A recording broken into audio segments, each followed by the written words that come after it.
बिस्मिल्लाहिर्रहमानिर्रहीम, अस्सलाम वालेकुम। मैं हूं ईसा नकवी, मेरे साथ साकिब बशीर मौजूद हैं। इस वक्त ऐवान अदल की राहदारियों में तलातुम बरपा है। सब लोग इसको प्रोसेस करने की कोशिश कर रहे हैं कि एग्जैक्टली हुआ क्या है। अभी 26वीं आईनी तरमीम हज़म नहीं हुई थी। 6 नए कवानीन कौमी असम्बली से पास हुए, जुडिशल कमीशन का इजलास हुआ, आईनी बेंच बन गया। लेकिन अब हैं सवालात, और बड़े ही ज़बरदस्त किस्म के सवालात पैदा हो गए हैं। 7 नवंबर 8 नवंबर दायरा लगा लें, इन 2 दिनों में क्या होगा।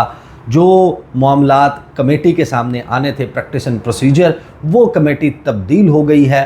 3 टॉप जजेस के दरमियान इख्तलाफात की ख़बरें ज़बान ज़द आम हैं, लेटर सर्कुलेट कर रहे हैं।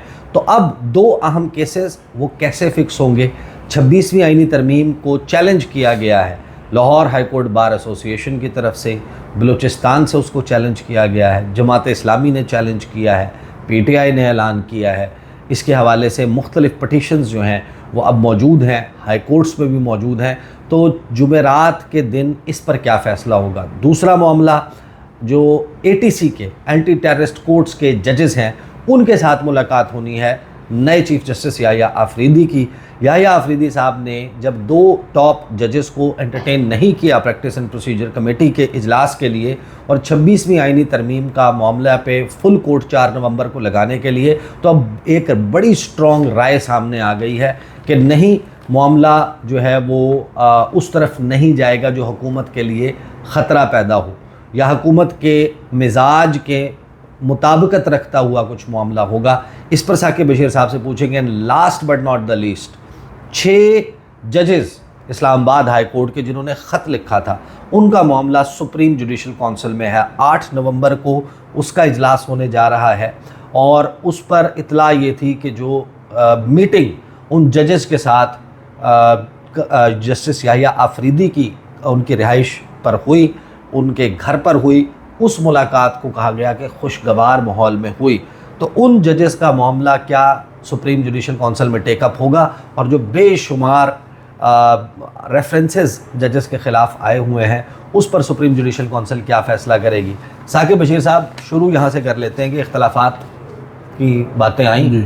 हसनात मलिक ने ख़बर ब्रेक की मतीउल्लाह जान के साथ, और ये बताया कि जिस दिन जस्टिस मंसूर अली शाह उम्रे से वापस आए, लैंड किया जुमेरात की सुबह, उन्होंने आते ही कहा याह्या आफरीदी साहब को कि प्रैक्टिस एंड प्रोसीजर कमेटी का इजलास बुलाएं, और 26वीं आईनी तरमीम को जो चैलेंज किया गया है उस पर फुल कोर्ट बनाएं।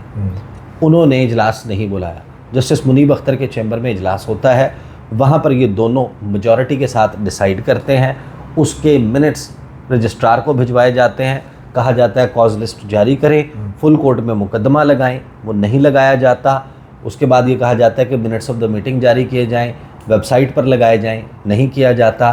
फिर ये एक रिजेंटमेंट का, मायूसी का ख़त लिखते हैं नए चीफ़ जस्टिस को, जिसकी वजह से अब ये सवालात पैदा हो गए हैं। तो डायरेक्ट अब आप आ जाएं, जुमेरात 7 नवंबर प्रैक्टिस एंड प्रोसीजर कमेटी का इजलास है। 2 बड़े अहम मुकदमात हैं। 12 जुलाई की इम्प्लीमेंटेशन मखसूस नशिस्तों के केस की, जिसमें तौहीन अदालत की कार्रवाई की दरख्वास्त जो है वो कमल शोज़ेब साहिबा ने थ्रू सलमान अकरम राजा दी हुई है। पहले इस मुकदमे पे ज़रा बताएं।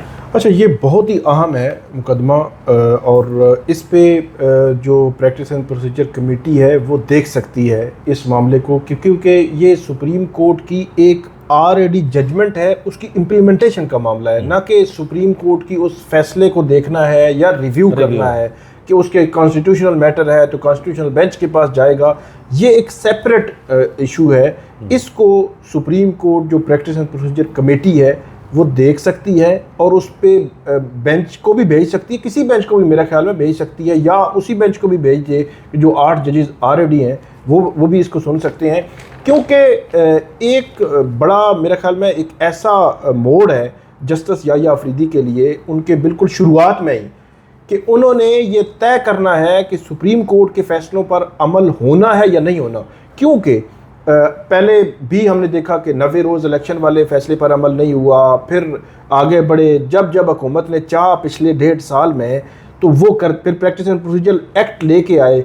अगरचे सुप्रीम कोर्ट के अंदर से मुखालफत भी थी, जस्टिस मुनीब कह रहे थे, अच्छा जस्टिस मुनीब अख्तर जो बात कह रहे थे, आज हर कोई वही कह रहा है कि ये इंटरनली आ जाएंगे और इंटरनल मामला देखना शुरू हो जाएंगे, तो अब तो उन्होंने पूरा जो है वो कैप्चर ही कर लिया है। तो सुप्रीम कोर्ट के फैसलों पर अमलदारी यकीनी बनाने के लिए जस्टिस याह्या अफरीदी और उनकी जो कमेटी है उनको बड़ा स्टेप लेना पड़ेगा, वगरना अगर फैसलों पर अमल नहीं होना सुप्रीम कोर्ट के फैसलों पर, तो फिर मेरा ख्याल है हाई कोर्ट्स के फैसलों पर भी अमल नहीं होगा, फिर तो सेशन कोर्ट सिविल कोर्ट्स के फैसलों पर भी अमल नहीं होगा। जब जब हुकूमत चाहेगी, तो ये एक गलत रवायत डली है, इसको फौरी तौर पर रोकना भी ज़रूरी है और आइंदा के लिए तंबीह करना भी ज़रूरी है कि आइंदा अगर किसी ने किया तो उसके खिलाफ स्ट्रिक्ट एक्शन होगा।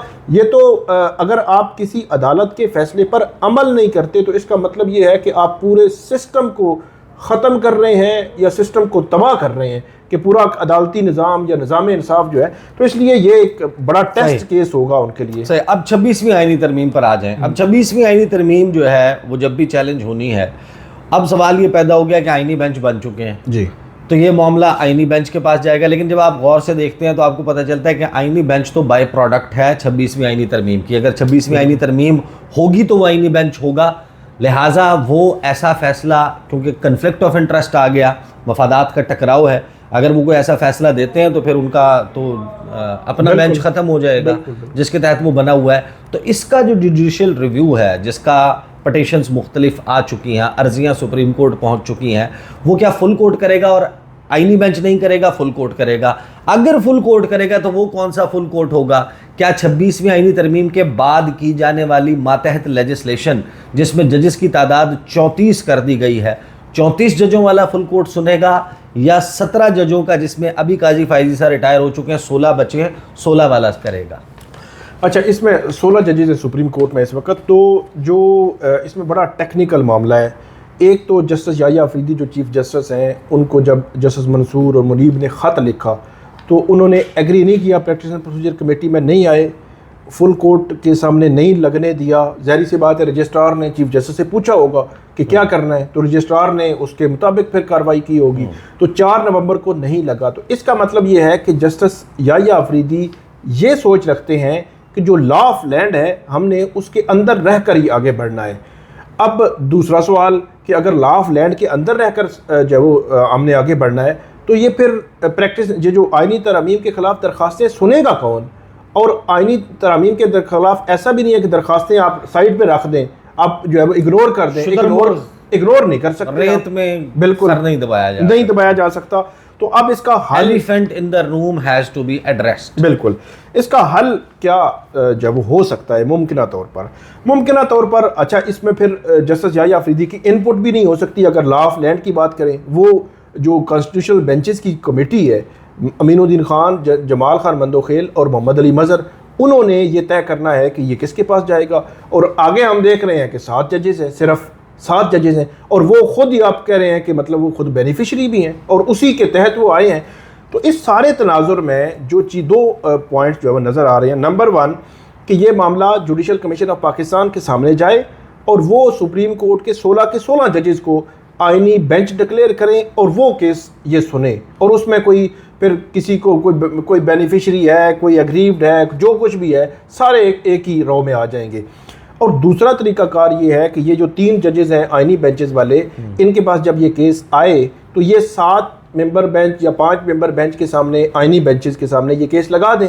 जब ये केस लगेगा, वहाँ पे दरख्वास्त गुजार जाएंगे, उनकी जानिब से ये दरख्वास्त की जाएगी कि आप ये बेनिफिशरी हैं और आप ये केस फुल कोर्ट को भेजें। तो उस सूरत में जो आईनी बेंच होगा वो अगर मेजॉरिटी में ये लिख दे जुडिशल ऑर्डर में कि ये हम मामला जुडिशल कमीशन ऑफ पाकिस्तान को भेज रहे हैं कि आप इस पर, क्योंकि ये आईनी मामला है बड़े पैमाने पे, तो इसको फुल कोर्ट सुने और आप आईनी जो 16 जजेस को फुल कोर्ट आईनी जो कॉन्स्टिट्यूशनल बेंच जो है वो डिक्लेयर कर दे, तो मेरा ख्याल है फिर रास्ता निकल सकता है। 2 ही सूरतें हैं, और तीसरी सूरत अब फुल कोर्ट जुडिशल साइड पे बुलाई ही नहीं जा सकती। मतलब इंतज़ामी साइड पे तो वो अभी भी बुलाई थी, उन्होंने आगे भी बुला सकेंगे, लेकिन अदालत में फुल कोर्ट का बैठना अब लॉ ऑफ लैंड में जुडिशल कमीशन की मंजूरी के बगैर नामुमकिन नज़र आता है। अब ATC जजेस के मामले पर और फिर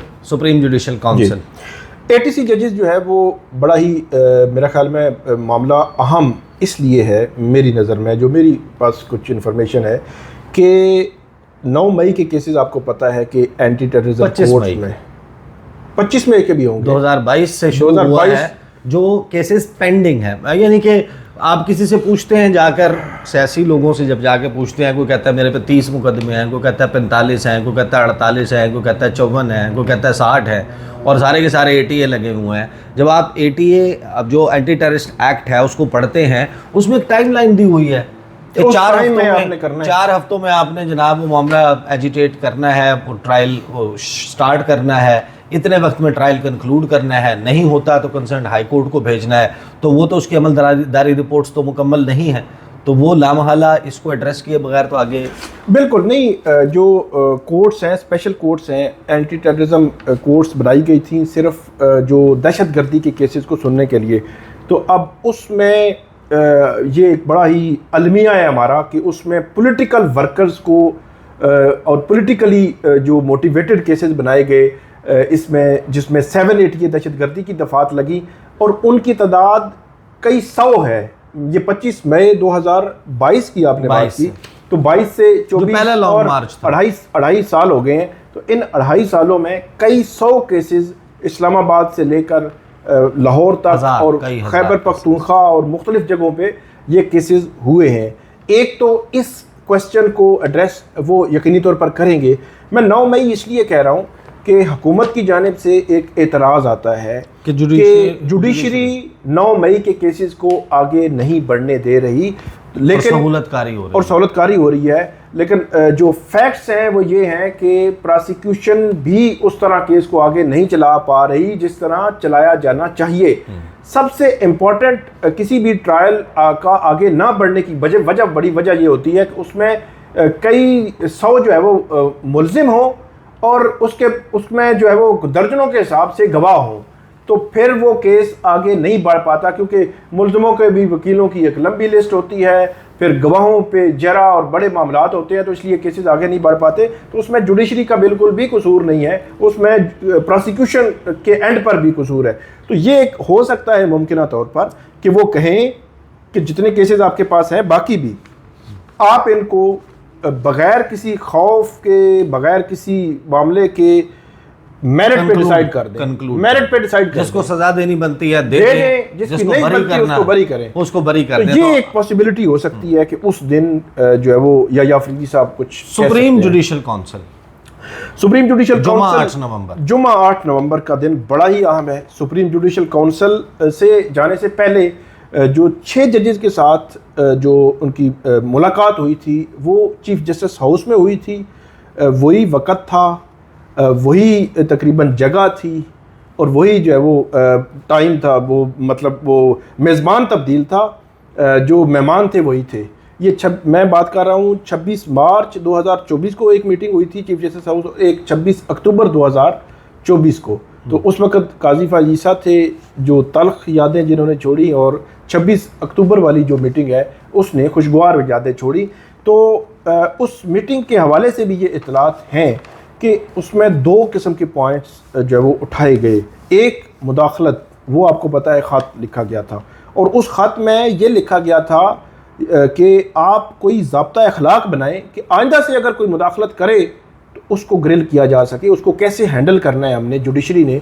तो आप वो जुडिशल कन्वेंशन बुलाने का, जुडिशल कन्वेंशन की बात हुई थी। नंबर 2 कि दीगर जज साहिबान आके बताएं कि क्या सूरत। एक बात तो ये हुई उसमें, और ये 8 नवंबर को मुमकिन तौर पर कोई ज़ाब्ता अखलाक नामी कोई चीज़ भी आ सकती है या कंसिडर हो सकती है, ये कि आइंदा से अगर कोई मुदाखलत होगी या नहीं, मुदाखलत होगी तो उस पर कैसे आपने हैंडल करना है। नंबर 2 ये कि जजेस के ख़िलाफ़ जो पेंडिंग हैं, कंप्लेंट्स हैं, रेफरेंसेस हैं, उनको भी जो काउंसिल है वो देख सकती है। लेकिन उसमें एक चीज़ पॉइंट आउट जो है वो की गई हमारी इतलाक़ के मुताबिक कि एक जज के ख़िलाफ़ एक कंप्लेंट आती है। फॉर एग्जांपल, एक जज ने हुकूमत के ख़िलाफ़ कोई फ़ैसला दिया, थोड़े अरसे बाद उसके ख़िलाफ़ मीडिया पर कैंपेन शुरू हो गई, थोड़े अरसे बाद उसके खिलाफ एक कंप्लेंट काउंसिल में फाइल हो गई जी। इन 4 में इनमें से 4 के खिलाफ, इनके पास तो इनके खिलाफ तो रेफरेंस नहीं था, ना किसी की डिग्री जाली निकली, कुछ भी नहीं था, ना किसी का खत लिखा तो इनको टारगेट शुरू कर दिया, खत लिखा तो इनको टारगेट शुरू कर दिया, कंप्लेंट आई, सोशल मीडिया पे, मेन स्ट्रीम मीडिया पे, उस पर टॉक शोज होना शुरू हो गए और सवालात लोगों ने उठाया कि किसी ने हाउसिंग सोसाइटी बना ली है, किसी की जेली डिग्री निकल आई है, किसी का वो मामला है कि दोहरी शरीयत निकल आई है, इस तरह की सारी चीज़ें। तो ये एक चीज़ पिन पॉइंट की गई कि जिस बंदे के खिलाफ जो कंप्लेंट है, नंबर 1 को ऐसा मैकेनिज्म बनाएं कि वो उसका पूरा जो है वो मीडिया ट्रायल शुरू हो जाता है, और दूसरी बात कि जो है उसको डिसाइड कर दें। अगर किसी बंदे ने घर जाना है, बनता है उसका मेरिट पे, तो घर जाए, अगर रहना है तो रहे। लेकिन ये दरमियान वाला जो पीरियड है ना, कि उसके ऊपर एक तलवार जो है वो लटक रही होती है, ये ऐसा नहीं होना चाहिए।